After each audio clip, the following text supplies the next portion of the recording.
Welcome to another episode of the Tech Wizard series. My name is Sergio Zurita, and I'm a product engineer with Panasonic. The TOUGHBOOK 40 has 8 user upgradable areas, and all can be purchased as accessories. In this video, we will cover the removal and installation of the left expansion area. Panasonic disclaimer: the customer is liable for any damage to the system or replacement component while servicing the unit. In this event, the customer will be responsible for any and all charges related to repair of the system by the Panasonic National Service Center. To begin, let's unlatch the door and open it. Then, using the number 1 screwdriver, you can remove the bottom screw.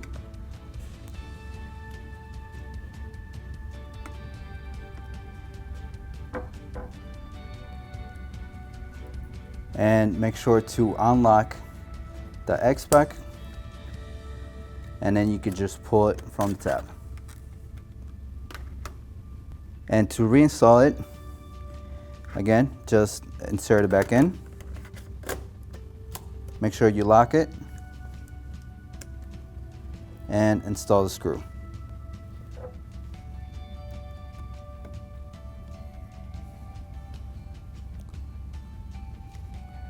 Close the door, and all done. Thank you for joining this episode of the Tech Wizard series.